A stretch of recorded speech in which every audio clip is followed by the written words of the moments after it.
우리에게 주시는 하나님의 말씀은 계속해서 로마서인데요. 로마서 9장 14절부터 33절까지 긴 말씀인데 그 가운데 14절부터 18절까지 말씀 읽어주시면 되겠습니다. 네, 우리가 이 세상을 살면서 가장 많이 말하는 것 중에 하나가 공정에 대한 이야기, 공평에 대한 이야기를 많이 하는 것 같아요. 특별히 요즘 이제 이 젊은 세대들, 특별히 이 한국 사회의 이 젊은 세대들의 가장 큰 화두가 바로 이 공정과 공평이죠. 이거를 또 다르게 표현하면 억울하다는 거죠. 억울하다. 왜요? 똑같이 대우받는다는 느낌을 갖지 않기 때문에 억울하다라는 그런 생각을 하는 거죠.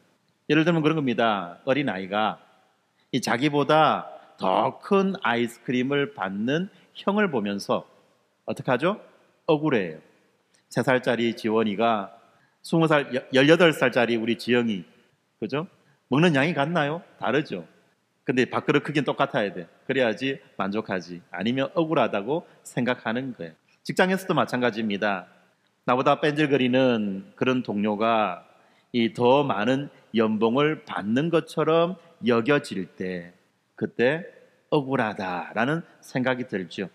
또 성실하게 살아온 사람이 고난을 겪게 될 때, 또 이 불의한 사람이 형통하는 모습을 보게 될 때 그때 우리는 참 공평하지 않구나, 억울하구나 라는 생각을 합니다.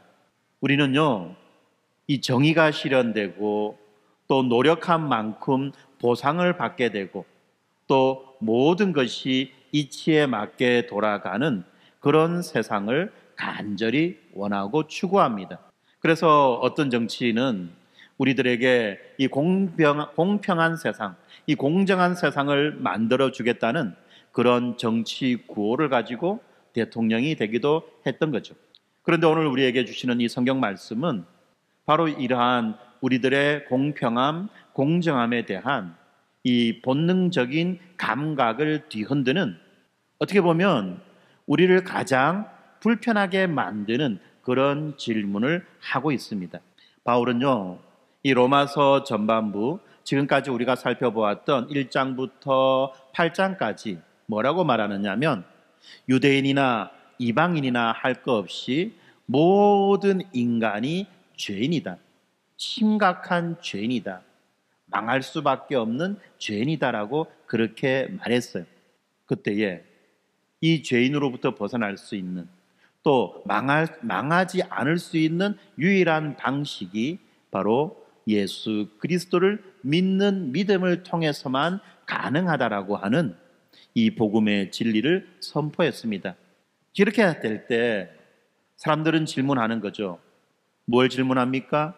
잘 알겠습니다. 모든 사람이 다 죄인이고 망할 수밖에 없게 되었다.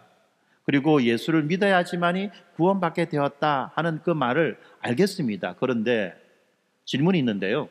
그렇다면 이 하나님의 선택을 받았다라고 하는 그 백성, 그 이스라엘 사람들, 이스라엘 백성들은 왜 그런 상태에 있습니까? 라고 하는 질문을 하는 거죠. 앞에서 뭐라고 말했습니까? 오직 예수 그리스도를 믿는 자만이 구원을 받는다 라고 말했는데 지금 어떻습니까? 하나님의 백성이다, 구원받은 자들이다 라고 자칭 그렇게 말하는 그 사람들이 예수를 믿고 있나요? 아니나요? 예수를 안 믿고 있어요. 오히려 예수를 부인하고 그저 거부하고 있어요. 그러면서도 자기들은 구원받았다라고 말해요. 뭔가 모순이 있죠. 뭔가 앞뒤가 안 맞아요. 도대체 이건 어떻게 된 겁니까? 라고 그렇게 질문하는 거예요. 바울은 이 질문에 대답하기 위해서 로마서 9장, 지난주에 살펴보았던 이 로마서 9장이죠. 그 9장을 시작하면서 하나님의 놀라운 구원 계획에 대해서 다시 설명해 줍니다. 그리고 난 다음에 오늘 이 본문이 시작될 때 이런 질문을 던집니다. 14절입니다. 그런즉 우리가 무슨 말을 하리요? 하나님께 불의가 있느냐? 무슨 말입니까? 하나님이 불의한 존재냐는 거죠. 하나님이 불의한 분이시냐? 다시 말하면 하나님이 누군가를 억울하게 만드시는 그런 분이냐? 라고 질문하는 거예요. 하나님이 불공평한 거 아닙니까? 라고 하는 아주 어떻게 보면 대담하고 도전적인 그런 위험한 질문입니다. 근데 이런 질문도 아무나 하는 게 아니죠. 그죠? 이런 질문도 아무나 하는 게 아닙니다. 어떤 사람이 할 수 있나요? 구원이 내가 노력해서 얻게 된 그런 성과급이 아니라 아무 자격도 없는 나에게 거저 주어지는 선물이라는 것을 깨달은 사람이, 나의 성과급이 아니라 나에게 주어지는 선물이라는 것을 깨달은 사람이 할 수 있는 질문이라는 겁니다. 만약에 내가 무언가를 해서 무슨 짓을 해서 구원을 받는다고 한다면 하나님은 정말 공평한 분이실 겁니다. 그것이 바로 우리가 가지고 있는 이 공평에 대한 기본적인 마음이죠. 우리가 무슨 짓을 해서 구원받을 만한 짓을 해서 구원을 받는다. 이건 정말 공평한 거예요. 아무도 이것에 대해서 묻지도 따지지도 않는다는 거죠. 그런데 복음이 뭐라고 말합니까? 복음이 그렇게 말하지 않지요. 우리는 빚만 가득 지고 있는 그런 파산자, 신용불량자인데 하나님께서 아무 조건 없이 우리의 모든 빚을 탕감해 주시고, 그리고 뿐만 아니라 하나님 나라의 상속자로 삼아 주셨다라고 하는 이런 말인 거예요. 바로 여기에서 우리들의 이 공평이라고 하는 개념이 아주 산산조각이 나는 겁니다. 그래서 질문하는 거예요. 뭐라고요? 하나님, 알겠습니다. 하나님이 선물로 저를 구원해 주신 것 정말 감사한데요. 그런데요, 나랑 똑같이 살고 있는 저 사람은 왜 안 구해 주시는 거죠? 하나님이 나를 구원해 주셨다면 저 사람도 구원해 주셔야지 마땅한 거 아닙니까? 라고 질문한다는 겁니다. 또 거꾸로 하나님의 심판대 앞에서 어떤 사람은 이렇게 따질 거예요. 하나님, 왜 저 인간하고 내하고 뭐 다른 게 있습니까? 똑같이 살았고 똑같이 이상한 짓 하고 다녔고, 그런데 왜 저 인간은 하나님께서 구원받았다라고 해주시고 왜 나는 구원 못 받는다라고 그렇게 말해요? 이거 이상한 거 아니에요? 라고 하는 그 질문인 겁니다. 참 도전적이며 그리고 또 대답하기 까다로운 질문이라는 거죠. 많은 사람들이 이 질문 앞에서 머뭇거리다가 심지어는 신앙을 떠나는 그런 경우도 있습니다. 또 어떤 사람들은 이런 불편한 질문을 애써 외면하고 듣기 좋은 위로의 말에만 귀를 기울이려고 하죠. 심지어는 어떤 사람까지 있느냐 하면 똑같이 잘못하고 똑같이 이상한 사람인데 그럼에도 불구하고 그 구원받은 그 사람에게서 뭔가 구원받을 만한 끈덕지를 찾아내고 그것을 과장하고 그것을 미화시켜서 설명하려고 하는 그런 경우도 있다는 것입니다. 그런데 오늘 본문에서 사도 바울은 이런 불편한 질문을 외면하지도 회피하지도 않고 있습니다. 오히려 우리들을 그 질문의 한복판으로 이끌어 들어가죠. 왜 그렇습니까? 왜 그렇게 우리를 불편하게 만듭니까? 바로 이 가장 불편한 질문에 대한 하나님의 대답, 하나님의 그 대답 속에 우리 인생의 가장 근본적인 갈림길이 놓여 있기 때문에 그렇다는 것입니다. 그래서 우리는 오늘 이 말씀을 통해서 하나님의 주권적 은혜가 무엇인지, 그리고 그 은혜 앞에서 우리가 어떤 선택을 해야 하는지를 발견하면 좋겠습니다. 이 불편하지만 가장 중요한 질문 앞에 우리 모두가 정직하게 서서 우리들을 향한 그 하나님의 마음을 함께 발견하는 귀한 시간이 되기를 소망합니다.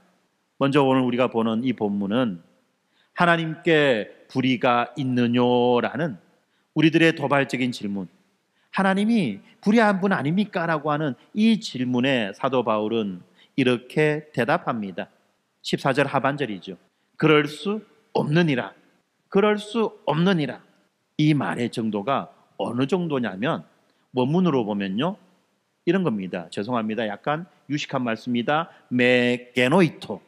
메라는 말은 아니다. 영어로 no라는 말이죠. 게노이토.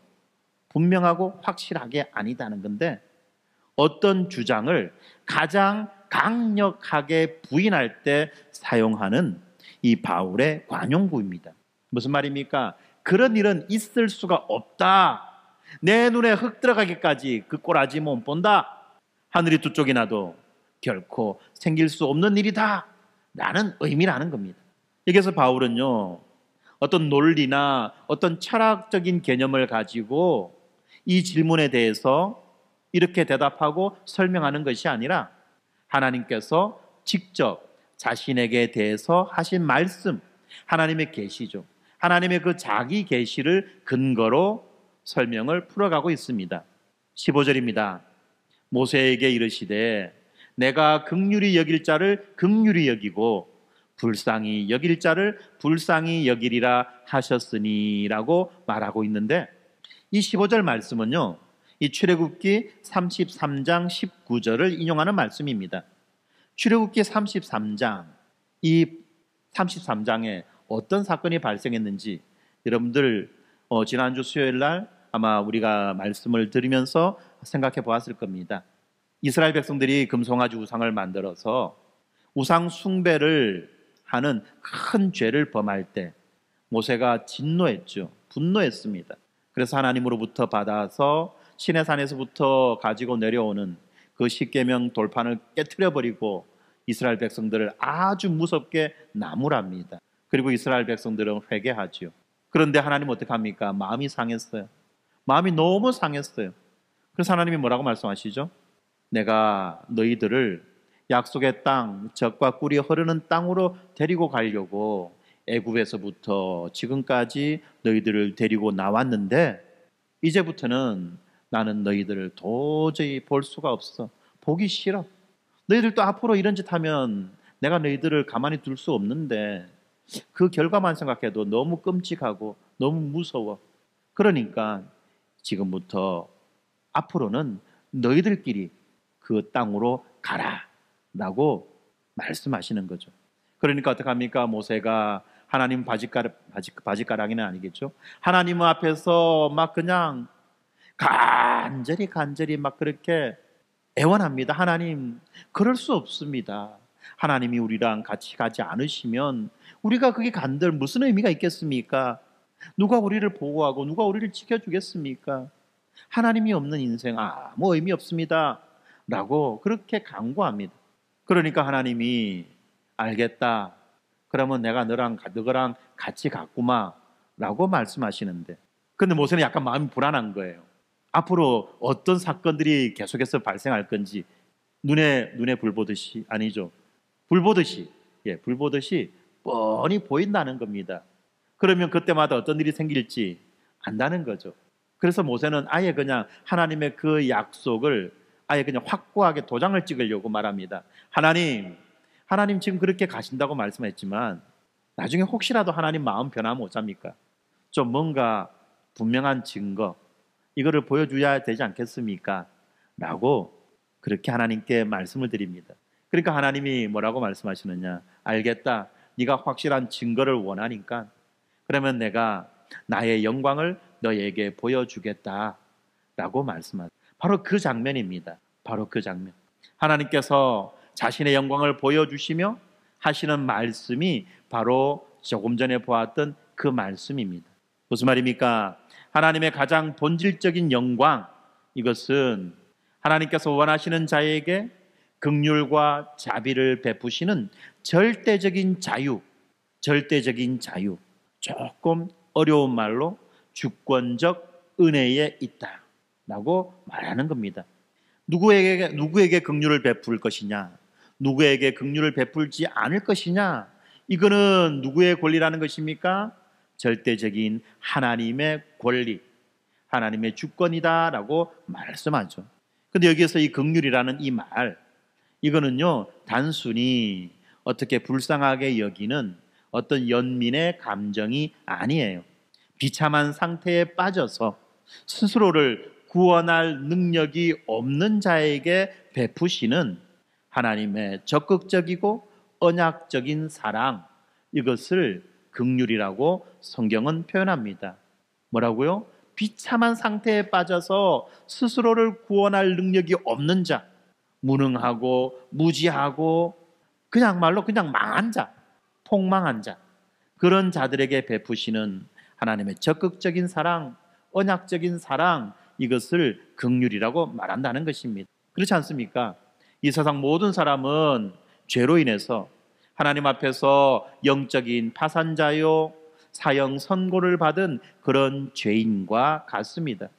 만약 하나님께서 이 모든 죄인을 각자의 죄에 따라서 공의롭게 심판하신다면, 공평하고 공정하게 심판하신다면 어떻습니까? 하나님은 완벽하게 의롭고 공평하신 분이십니다.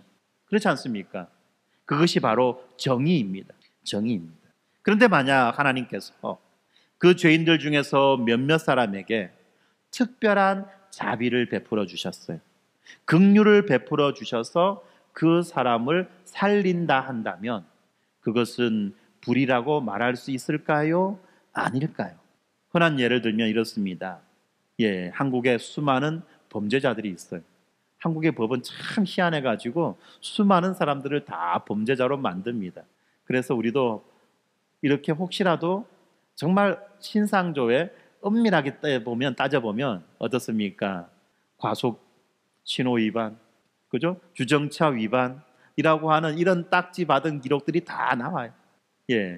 뿐만 아니라 대통령이 어떻게 하죠? 그런데 이제 그런 자들에게 대통령이 광복절 뭐 하죠? 특사가 뭡니까? 특별 사면. 특별히 죄를 용서해 준다는 거예요. 어떤 사람에게? 모든 사람이 아니죠. 모든 감옥에 있는 사람에게 다 너희들을 죄를 용서해 줄게가 아니라 그 중에서 몇 명, 많으면 한 100명, 200명, 때로는 무슨 명절, 특사 뭐 이렇게 하죠. 어떤 국가에 좋은 일이 있을 때 특별 사면을 해줍니다. 어떤 사람들은 좀 삐딱하게 보는 사람들은 뭐 어떻고 저떻고 말은 하지만 그러나 대부분의 사람들은 당연한 것이다라고 여깁니다. 대통령이니까 그가 가지고 있는 그 권한이 적절하게 정당하게 사용되어지는 것이다 라고 그렇게 말하는 거죠. 그렇습니다. 하나님께도 마찬가지라는 겁니다. 다 죽어 마땅한 죄인들인데 그 가운데 몇 명을 긍휼을 베풀어 주셨다 한다면 그것은 불의라고 말할 수 없다는 것입니다. 오히려 그것은 불의가 아니라 우리가 감히 측량할 수 없는 놀라운 자비의 표현이라는 것입니다. 왕이 사형수 한 명을 살려주는데, 특별히 살려주는데 다른 사형수들이 왜 나는 안 살려줍니까? 이건 불공평합니다. 세상 왜 이렇습니까? 세상 살맛 안 납니다 라고 하면서 단식 투쟁하는 것, 그런 권리가 사형수들에게 있습니까? 없습니까? 없어요. 여러분, 긍휼은요 이 권리가 아닙니다. 긍휼은 권리가 아니라 선물이라는 사실을 우리가 잘 알아야만 합니다. 왜 쟤는 저렇게 해주고 왜 나는 이렇게 합니까? 라고 할 때 잘 따져봐야 돼요. 과연 나에게 그만한 권리가 있어서 그 말을 하는지, 단순히 정서적으로 감정적으로 뭔가 억울하다는 느낌이 들어서 그렇게 하는지 잘 따져봐야 돼요. 바로 16절에 그 말을 하죠. 그런즉 원하는 자로 말미암음도 아니요 다른 박질하는 자로 말미암음도 아니요 오직 긍휼히 여기시는 하나님으로 말미암음이니라. 그렇죠? 구원이라고 하는 것은요 인간의 열망, 금방 보았던 말씀에서는 원하는 거죠. 인간의 열망이나 또는 인간의 노력, 다른 박질치는 이 노력에 근거하지 않습니다. 내가 간절히 원한다고 해서 또는 내가 경주마처럼 하늘이 노래지도록 그렇게 달린다고 해서 얻어낼 수 있는 것이 아니라는 말입니다. 우리가 알고 있듯이 이 구원은 전적으로 100% 긍휼을 베푸시는 하나님의 주권적 결정에 달려 있는 것입니다. 바울은 이 진리를 긍휼의 예뿐만이 아니라 거꾸로 이 심판의 예를 통해서 또 보여줍니다. 그 예가 바로 바로왕의 이야기입니다. 바로왕, 요즘 말로 표현하면 파라오. 이 파라오라고 하는 이 이집트의 왕은요 하나님을 대적했던 완악한 왕의 대명사입니다. 그런데 성경은 하나님께서 이 바로를 세우신 목적이 있다고 말씀합니다. 17절 말씀입니다. 내가 이 일을 위하여 너를 세웠으며, 여기에서 내는 하나님이며 너는 바로입니다. 하나님께서 바로를 세워주셨다는 거죠. 왜요? 너로 말미암아 내 능력을 보이고 내 이름이 온 땅에 전파되게 하려 함이라 라고 말씀하시는데, 이 말만 앞뒤 떼고 이 말만 들으면 뭔가 좋은 일을 하려고, 뭔가 좋은 일을 위해서 바로를 세워주신 것처럼 그렇게 여겨지는데요.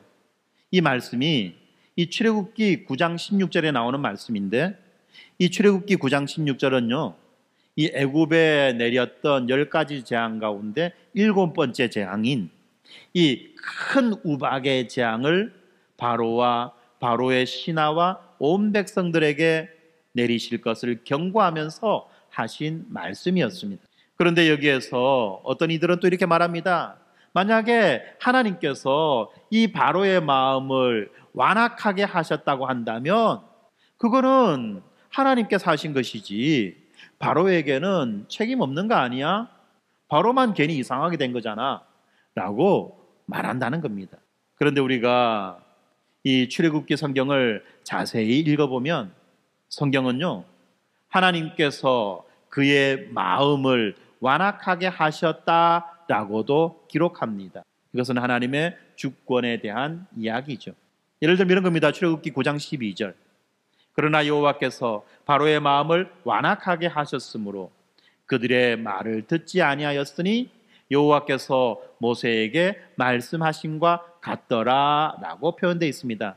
그런데 여러분, 그와 동시에, 이렇게 말하는 것과 동시에 또 성경은 바로가 스스로 마음을 완악하게 했다라고 여러 번 기록하고 있습니다. 예를 들면 출애굽기 8장 15절. 그러나 바로가 숨을 쉴 수 있게 됨을 보았을 때에, 겨우 숨 돌릴 수 있게 되었을 때에, 이 말입니다. 그의 마음을 완강하게 하여 그들의 말을 듣지 아니하였으니 여호와께서 말씀하신 것과 같더라. 무슨 말입니까? 바로가 하나님께서 재앙을 내리실 때에, 다급할 때에는 하나님 나 잘못했어요, 내가 하나님 말 들을게요 라고 그렇게 반응했지만, 그러나 조금 숨 쉴 만큼 여유를 찾게 되자 어떻게 했답니까? 다시 내가 언제 그랬냐는 듯이 하나님 앞에 쌩까고 뭐 했다고요? 다시 그 마음을 완악하게 먹었다는 거예요. 32절에도 이런 말이 나옵니다. 그러나 바로가 이때에도 그의 마음을 완강하게 하여 그 백성을 보내지 아니하였더라. 예, 성경은요, 하나님께서 바로의 마음을 완강하게 만들었다라고 표현하기도 하며, 동시에 바로가 스스로 자기의 마음을 완강하게, 강팍하게 만들었다라고도 말합니다. 그럼 이건 뭐야? 도대체 어떤 일이야? 이거야 저거야? 라고 우리는 단순하게 생각하지만 이거는 전혀 모순되는 이야기가 아니라는 겁니다. 하나님께서는 이 바로의 그 교만하고 완악한 마음, 바로는요, 자기가 세상에서 가장 강한 자인 줄 알았어요. 세상의 모든 것을 갖고 있는 자인 줄 알았어요. 그래서 스스로가 태양의 아들이다, 자기가 스스로가 나는 인간이 아니고 나는 신의 영역에 있는 자다라고 그렇게 선포하고 그렇게 여겼다는 것입니다. 바로 그렇게 완악하고 교만한 마음을 그대로 사용하셔서 바로 스스로가 이 불순종의 길을 선택하고 그 길을 가도록 내버려 두셨다는 겁니다. 오히려 이렇게 바로를 내버려 두고 바로를 이렇게 내버려 두고 난 다음에 하나님께서는 10가지 재앙을 통해서 하나님의 그 능력, 그 교만하고 완악하고 자기가 최고인 줄 알고 있는 그 바로를 꺾어서 하나님의 그 능력을 만방에 드러내시고 하나님의 이름을 온 땅에 알리는 도구로 삼으셨다는 말인 거예요.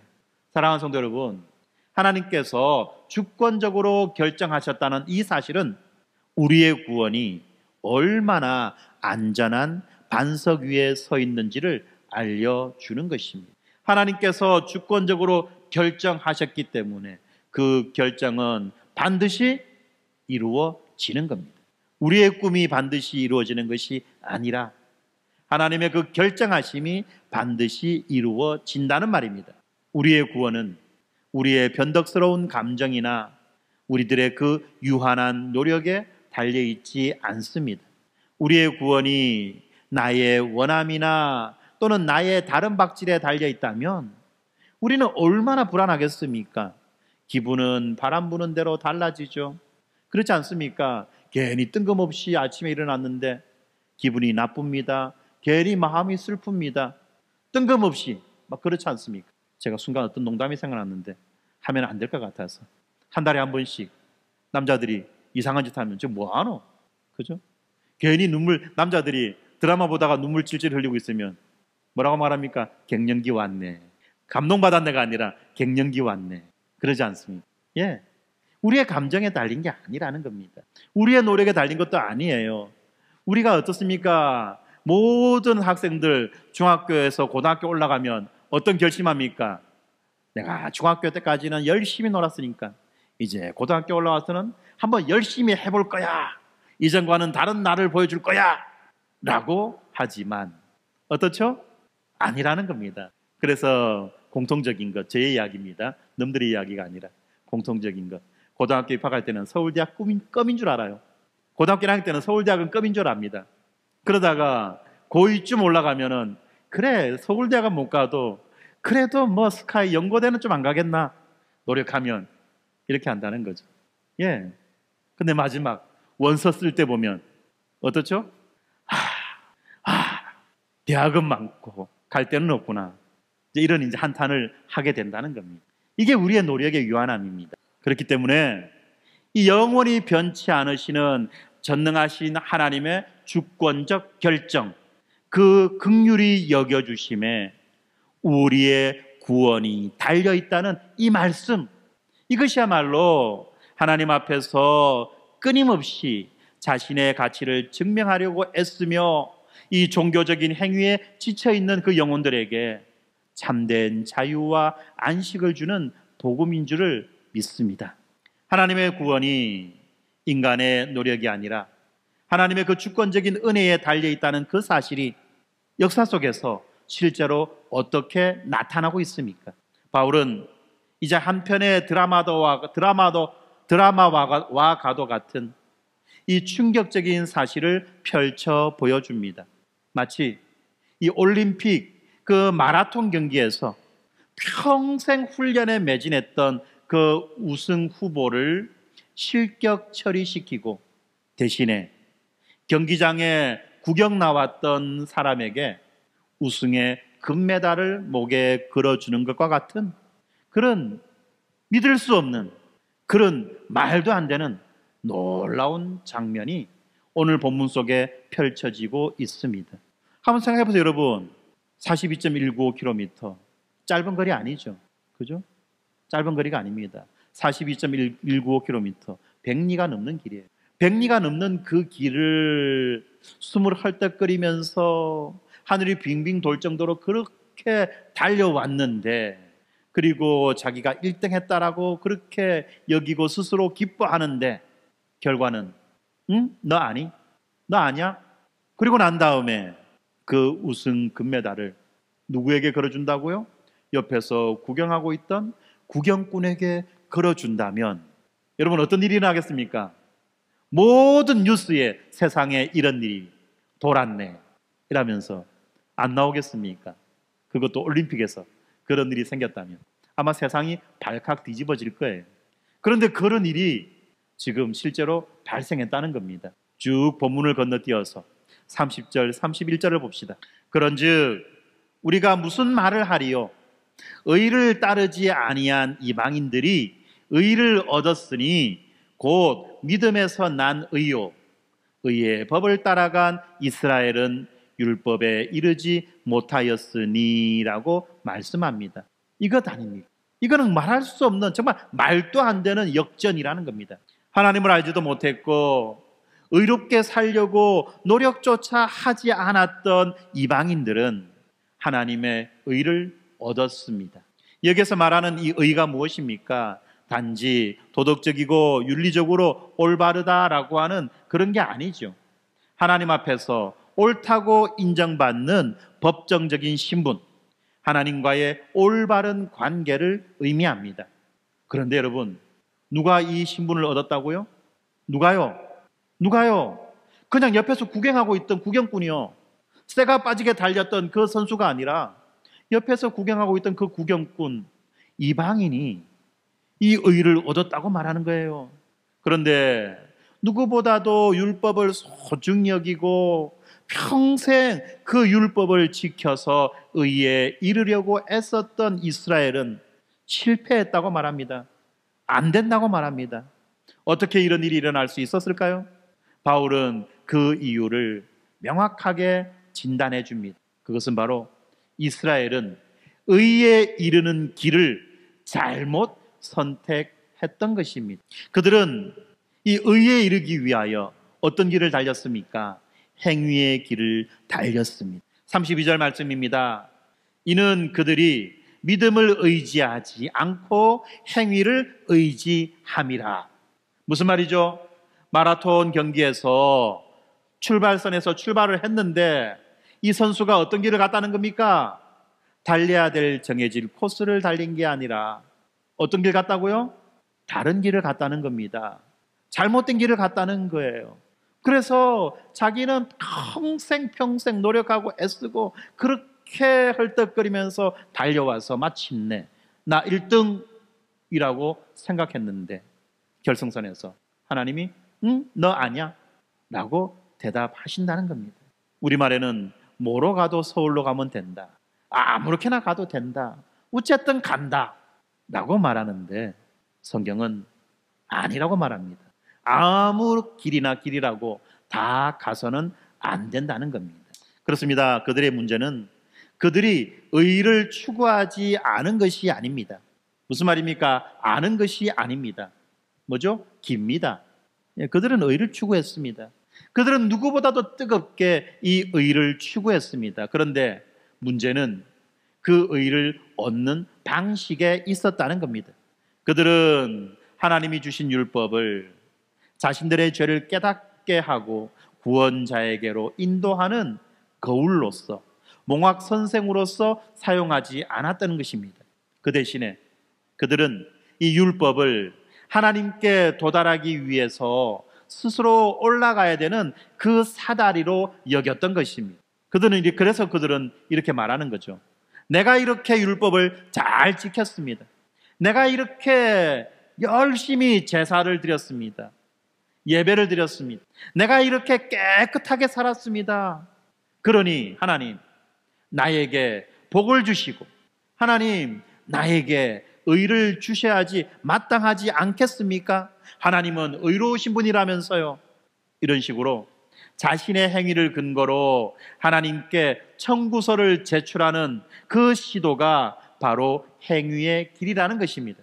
오늘날 우리에게도 이런 행위의 길의 모습은 없습니까?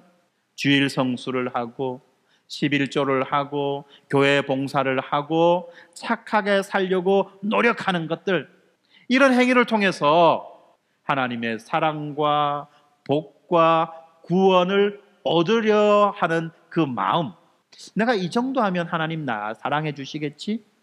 내가 이쯤 하니까 하나님 나에게 복 주셔야 마땅한 거 아니야? 구원은 어차피 따놓은 당상이고, 이렇게 생각하는 것이 바로 행위의 길이라는 것입니다. 겉보기에는 매우 경건하게 보입니다. 정말 종교적인 사람처럼 보입니다. 그런데 실제로는 어떻습니까? 밑 빠진 독에 물 붓는 것과 같은 끊임없이 반복되어지는 애씀과 노력으로 결국은 영적 탈진으로 이루어지는 힘들고도 피곤한 삶을 살게 되는 것입니다. 어떤 사람들은 교회를 다니면서 그렇게 말합니다. 정말 교회 아무나 다니는 거 아니다. 시간 많고 돈 많은 사람들이 교회 다니는 거지 정말 교회는 아무나 다니는 거 아니야. 이렇게 말한다면 그 말의 이면에 무엇이 있는지 아십니까? 바로 이 행위의 길이 있기 때문에 그런 말을 하는 거예요. 야, 교회 와서 내 마음이 편해질 줄 알았는데 교회 오니까 왜 이렇게 마음이 불편한지 모르겠어. 힘들어. 왜 그런 줄 아십니까? 그가 여전히 행위의 길을 걷고 있기 때문에 이렇다는 거예요. 그리고 그 결과, 이렇게 행위의 길을 걷는 그 결과는 두 가지 중에 하나죠. 뭡니까? 내가 잘하고 있다라고 느껴지면 다른 사람들을 알로 보고 판단하는 교만한 바리새인이 되는 겁니다. 나도 이쯤 하는데 왜 니는 내 맘도 못하노? 내가 이 정도 하면 니는 나 정도는 적어도 나랑 비슷하게, 아니면 나보단 좀 더 잘해야 안 되나? 이렇게 교만한 바리새인이 된다는 겁니다. 반대로 내가 부족하다고 느껴지면 어떡하죠? 다른 사람과 비교합니다. 그리고 하나님이 나를 사랑해 주는 것은 맞아? 하는 식으로 하나님의 사랑을 의심하고, 뿐만 아니라 어떤 부담감과 죄책감에 시달리는 이런 절망에 빠지게 되는 거예요. 이런 길들은 결코 우리에게 참된 의와 평강에 이르게 하지 못하는 막다른 길이라는 것입니다. 그런데 또 다른 길이 있습니다. 그 길은 바로 성공의 길입니다. 믿음의 길인 것입니다. 이방인들이 어떻습니까? 30절에서 이렇게 말하죠. 이방인들은 믿음에서 난 의를 얻었다라고 말합니다. 믿음에서 난 의를 얻는 바로 이 믿음의 길이라는 거죠. 여러분, 믿음이 뭡니까? 믿음이라고 하는 것은 내가 하나님으로부터 무언가를 요구하고 받을 권리를 하나씩 쌓아가는 그런 행위가 아니라는 거예요. 내가 이만큼 했으니까 하나님 이쯤은 나한테 주셔야 안 돼요? 라고 하는 이런 것들은 믿음이 아니라는 겁니다. 믿음이라고 하는 것은 텅 빈 두 손을 앞으로 내밀어 하나님이 주시는 선물을 그냥 감사함으로 받는 것입니다. 체면이 있지 어째 그래 받겠노? 내가 그래도 좀 하는 난데 뭘 그걸 또 공짜로 그래 받으려고 뭐라도 하나 해야 안 되나? 여러분, 자기 상황을 몰라서 그래요. 물에 빠져 죽어가는 사람이 물에 빠져 죽어갑니다. 허우적거립니다. 그 사람이 이 구조 요원이 던져주는 그 튜브를 그냥 붙잡지요. 따집니까? 아이고 고생 많이 하셨습니다. 내가 이 멀리 나와까지 나와가지고 이렇게 빠져가지고 죽으려고 하는데 아이고 여기까지 헤엄쳐가지고 오신다고 얼마나 수고 많으셨습니까? 감사합니다. 내가 지금 주머니에 지금 내가 지갑을 안 가져와서 내가 나가면 내가 조금 사례 조금 할게요. 그러고 그 구명 튜브를 받습니까? 그러면 끝에 이미 끝난, 그렇게 만약에 그렇게 한다면 이미 끝난 사람이에요. 이 세상 사람이 아닙니다. 그분은 어디 가신 분이에요. 그렇지 않나요? 물에 빠져서 허우적거리며 막 죽어가는 자에게 구명 이 튜브가 던져지면 어떡하죠? 감사합니다는 마음으로 받아야죠. 얼른 받아야죠. 야 순서 있다 줄 서라. 그래도 장유 유선데 그렇게 합니까? 감사합니다 하고 받아야죠. 그런데 그렇지 않고 잠깐만요. 내가 지금 이렇게 헐떡거리고 있는데요. 내가 조금 심호흡도 하고요. 조금 마음 가다듬고요. 그리고 내가 조금 힘내가지고 내가 한번 바닷가까지 끝까지 한번 물가로 내가 헤엄쳐 볼게요. 그래도 내가요 생존 수영 훈련 받은 사람이거든요. 자격증 5개 있어요. 그렇게 할 수 있겠냐는 겁니다. 자기의 모든 노력, 자기의 모든 스펙 다 내려놓고 그냥 그 구조자의 능력에 전적으로 의지하는 것만이 살 수 있는 길 아닙니까? 그게 믿음이에요. 그래서 믿음은 이렇게 고백하는 겁니다. 하나님, 저는 아무것도 아닙니다. 내세울 것 1도 없는 죄인입니다. 그래서 하나님께서 제게 주시는 이 예수 그리스도라는 선물을 그저 감사함으로 받겠습니다 라고 고백하는 것이 믿음이라는 겁니다. 여러분, 이방인들은요 자신들에게 하나님께 보여드릴 수 있는 이 종교적인 스펙이 단 한 줄도 없다는 걸 알았습니다. 그래서 이방인들은 자신의 무가치함을 인정하고 하나님께서 은혜로 주시는 그 가치 있는 선물을 그저 감사함으로 받아들인 것입니다. 사랑하는 성도 여러분, 오늘 여러분들은 어느 길 위에 서 있습니까? 하나님께 무언가 그럴듯한 것을 보여드리기 위해서 필사적으로 애를 쓰는 행위의 길 위에 서 있습니까? 아니면 나의 나된 것은 다 하나님의 은혜라고 고백하며 하나님이 주시는 모든 것을 그저 감사함으로 받는 그 믿음의 길 위에 서 있습니까? 우리가 하나님께 나아가는 길은 오직 하나, 바로 믿음의 길뿐입니다. 그러면 왜 이렇게 두 가지 길이 정반대의 결과를 낳게 됩니까? 그 이유가 바로 다음에 나와 있는 두 길 모두에는 반드시 만나게 되는 결정적인 분기점이 있다고 말합니다. 바울은 이스라엘이 행위의 길을 가다가 돌에 부딪혔다고 말합니다. 돌에 걸려 넘어졌다고 말해요. 어떤 돌일까요? 궁금하지 않습니까? 저만 궁금합니까? 여러분들도 저와 같이 궁금하면 좋겠습니다. 33절 읽어봅시다. 33절에 이 돌의 정체가 나옵니다. 기록된 바 보라, 내가 걸림돌과 거치는 반석을 시온에 두노니 그를 믿는 자는 부끄러움을 당하지 아니하리라 함과 같으니라. 바울은 지금 여기에서 이사야서 말씀을 하나로 엮어서 인용합니다. 지금 바울은 뭐라고 말합니까? 하나님께서 시온에, 다시 말하면 하나님의 백성들 가운데 돌 하나를 두셨다고 말합니다. 돌 하나.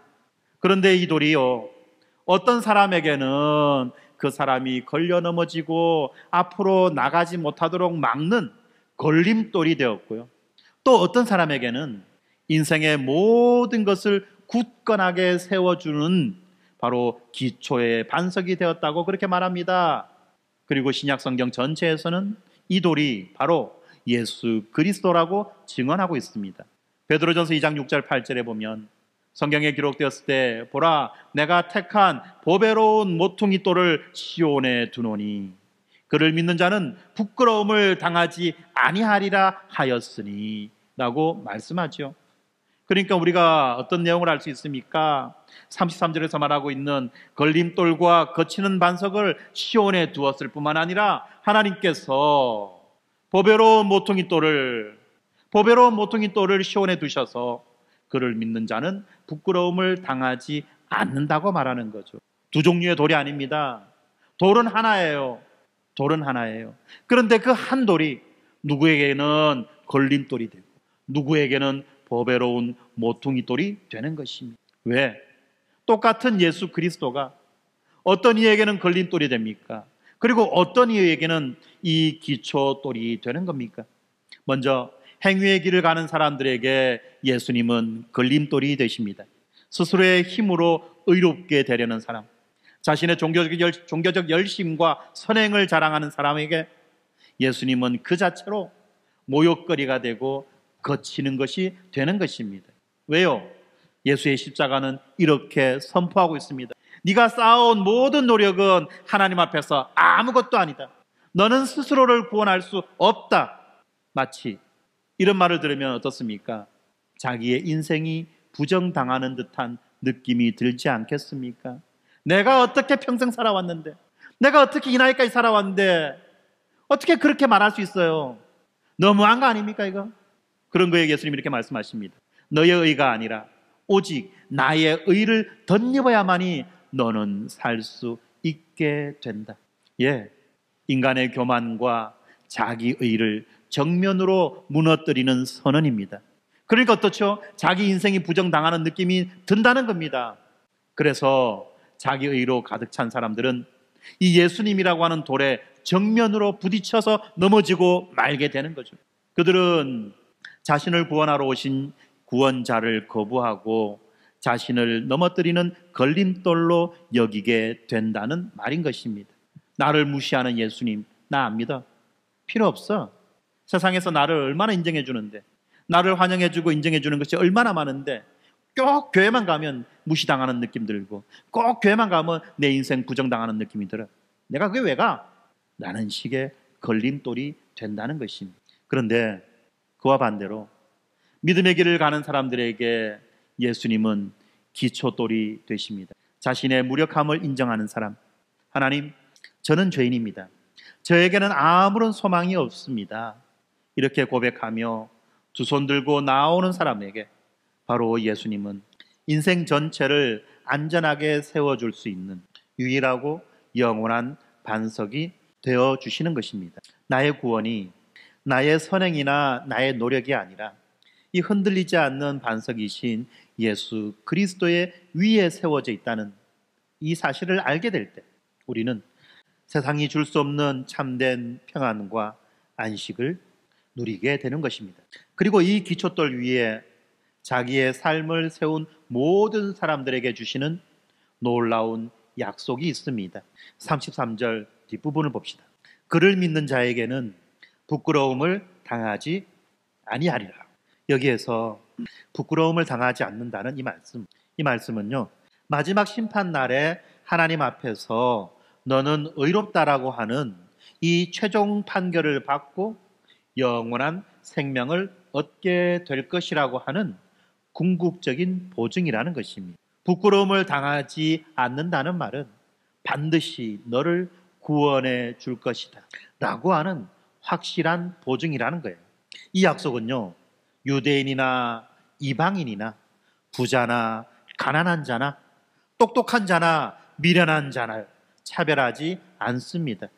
그래서 이것은요, 믿음의 길을 선택하여 예수 그리스도라고 하는 반석 위에 자기의 삶을 세운 모든 사람들에게 주는 하나님의 신실한 약속이라는 것입니다. 이제 말씀을 맺겠습니다. 하나님은요, 이 긍휼을 베푸실 절대적인 자유를 가지셨어요. 그 측량할 수 없는 구원의 은혜는 오직 믿음의 길을 통해서만 우리에게 주어지는 것입니다. 여러분, 우리 인생의 가장 중요한 분기점에 예수 그리스도께서 서 계시는 것입니다. 그리고 우리 모두는 누구든지 그분을 피할 수가 없습니다. 모든 인류는 예수님 앞에서 자신의 길을 선택해야 합니다. 교만 속에서 여전히 자기의 행위를 의지하며 자기의 의를 주장하다가 예수라고 하는 걸림돌에 부딪혀 넘어지는 길을 가시겠습니까? 아니면 나의 모든 자랑과 공로를 십자가 앞에 내려놓고 나의 무력함을 인정하며 오직 믿음으로 예수라고 하는 그 기초돌 위에, 그 반석 위에 나의 모든 것을 세우는 믿음의 길을 가시겠습니까? 그렇기 때문에 이제 우리는 하나님이 공평하시냐라고 하는 이 질문이 아니라 오히려 나는 주권적인 하나님의 긍휼을 믿음으로 받았는가? 내 삶의 기초는 이 예수 반석 위에 놓여져 있는가라고 스스로에게 물어야만 하는 것입니다. 나의 노력, 나의 성취, 나의 스펙, 사람들의 인정이라고 하는 그 모래 위에 위태롭게 서 있습니까? 아니면 영원히 흔들리지 않는 반석이신 예수 그리스도 위에 굳건하게 서 있습니까? 여러분은 과연 무엇에 취해 있습니까? 직장에서의 성취나 자녀의 성공으로 나의 가치를 증명하려고 하는 것은 마치 모래 위에 집을 짓는 것과 같은 것입니다. 그러나 그 모든 것들이 무너져도 내가 평생 쌓아왔던 모든 것들이 다 무너진다고 할지라도 하나님 앞에서 나의 존재 가치는 변함이 없다라고 고백하는 것, 이것이 바로 반석 위에 서 있는 것입니다. 혹시 이 자리에 아직도 스스로의 힘과 능력으로 하나님께 나아가려는 분이 계십니까? 종교적인 행위들로 잠재된 불안을 억누르고 선한 삶으로 하나님의 인정을 받으려고 애를 쓰는 분이 계십니까?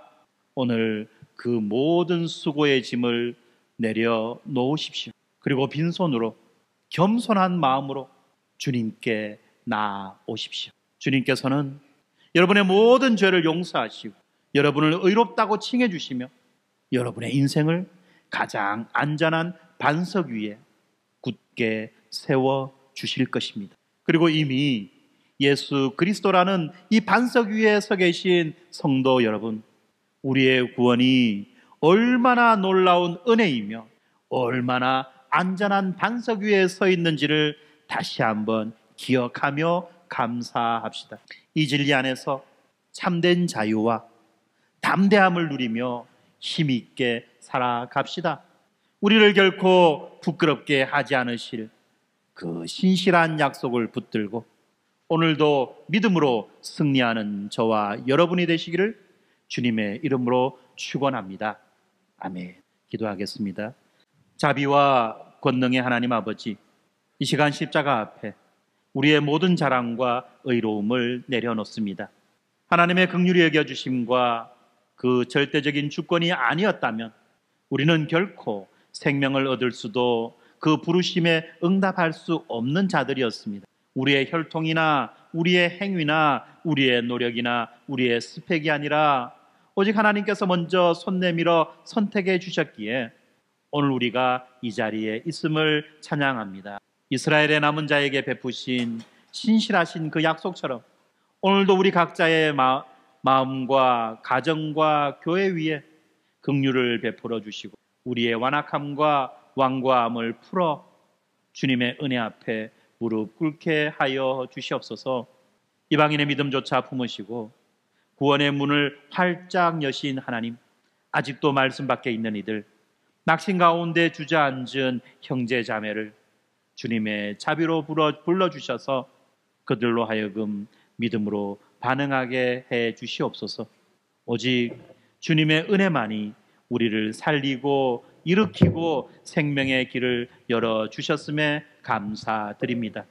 오늘도 하루를 살며 때로 의심하고 원망하는 저희를 주님이여 긍휼히 여기셔서 주님의 주권적인 긍휼히 여겨주심에 모든 소망을 걸고 오늘도 일어나 걷게 하여 주시옵소서. 거룩하신 예수님의 이름으로 기도합니다. 아멘.